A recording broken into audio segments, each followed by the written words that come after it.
Hey guys, happy Monday. Monica Taylor here with Monica Taylor Fitness.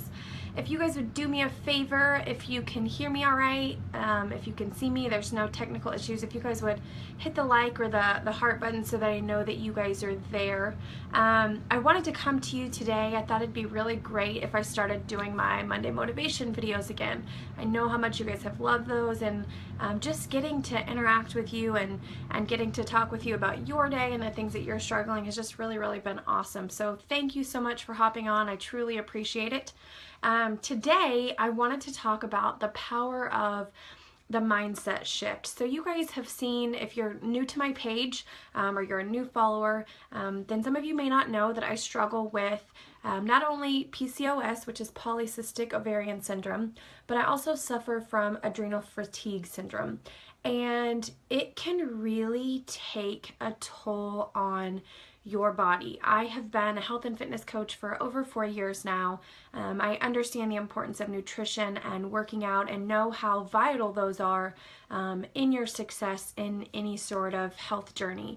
And so I wasn't diagnosed with adrenal fatigue until actually just a couple months ago. I was really just struggling to get out of bed every day, and it was really hard on my body. I could feel myself slipping back into my old depressive like symptoms, and my anxiety was rearing up. So I did a lot of research, and in conjunction with my doctors and my chiropractor, really worked on finding what works best for me. And so here the past couple weeks, I got on track. If you guys didn't see my blog post, I talked about how I had my intermittent uterine device removed, or my IUD, because it was causing some issues as well. And so I was doing great. I was moving along. That was November and December. January comes along, and we all know that brings lots of people, and we'd just gone through the holidays, and being around a lot of those people, I somehow picked up what I'm probably sure was the flu. And not the stomach bug, the influenza.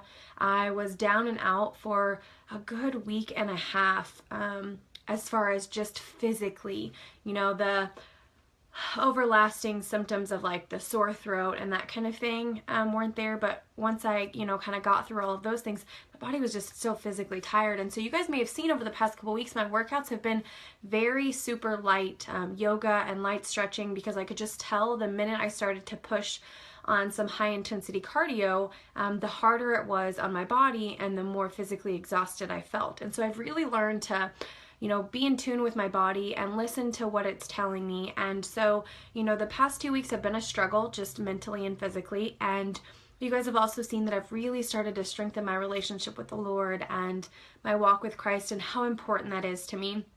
So I started to do some things differently this week. I'm very much a type A. I'm a planner, and it's so important that, we do those things with our nutrition when it comes to meal planning and prepping, and we plan out what our workouts are going to be. But also I like to plan out, when I'm going to spend time in the Word and with the Lord, and also personal development.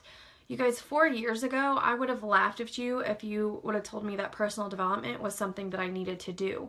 But everyone can benefit from that, whether you struggle with anxiety and depression, whether you struggle with family issues, whether you struggle in your nutrition. There is something out there that you can read that is going to constantly grow your brain. You guys, our brain is a muscle just like everything else in our body.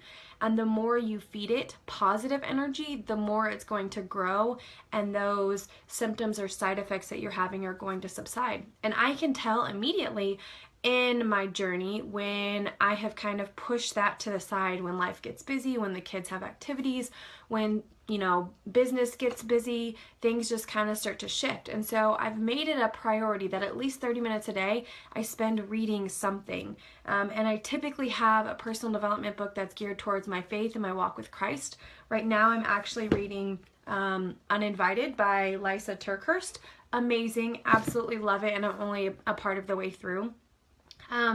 And then I always typically read a book that's business geared, and right now I'm reading with my team the 12-week year, and focusing on how to break down our goals just in life, in business, in our health and fitness journeys into 12 weeks. And so in doing that the past 2 weeks, I could kind of feel those things start to slip. And so the minute my personal development starts to slip and the minute my time with God starts to slip, everything else in my day goes crazy. And if I don't start my morning off putting those things into my brain, feeding that positivity, then no matter what happens throughout the day, I'm always feeling scattered and like something's, things are all over the place, no matter how much I plan. So this week, I have a tendency to be a squirrel. If you guys can't tell, you see it on my videos all the time. I'll start talking about one subject and then I'm off on all these different tangents. I have a tendency to be a squirrel, and what I've found is that I get distracted a lot when I'm reading and when I'm going to bed, which is so key. Because what is the one thing that we all know we plug in right next to our beds? It's our phones, right?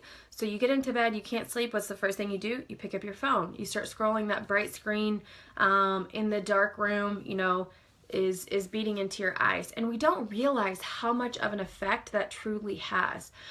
And so the past 2 weeks, it's literally been a struggle just for me to get up in the morning. And you guys know I'm like a 4:30, 4:45, 5 o'clock girl. And so I decided to try something different this week. So number one, I went back to the basics and I shifted my mindset. I took a look at my week and what we had in store. I made sure that I planned out every single one of my meals, including snacks or when we were going to be out. I grocery shopped ahead of time and I prepped yesterday. I spent quite a bit of time prepping breakfasts, lunches, and any sort of snacks that I had, and paired all of my dinners together so that they were at least together in the freezer or the refrigerator. And then I sat down and I like to have that visually, and so that everyone in my family isn't asking me every night what we're having to dinner. So I typed that up and I printed that off, which is something I had strayed away from the past several months. So I did that. That already in itself made me feel a whole lot better about what this week was going to look like. And so then I decided to do something different. With our church, the past several weeks, we have been fasting in different areas of our life. And the idea with fasting is that we are focusing we're taking away whatever that idol is and focusing our attention more on God. And one of those fastings was about technology and how we were taking whatever technology we had away during a certain period of time, because we know how busy life can get and how we are constantly scrolling on our phone and watching whatever on TV or watching the news or reading whatever online. And so the purpose and the point of that is to take that distraction away and focus your attention more on God and more on your family and your loved ones and making connections with people. How many times have you been in the grocery store and checked out and you're not paying attention to the cashier because we're too busy doing something on our phone? And I'm just as guilty of this, and found myself doing that a lot with the kids.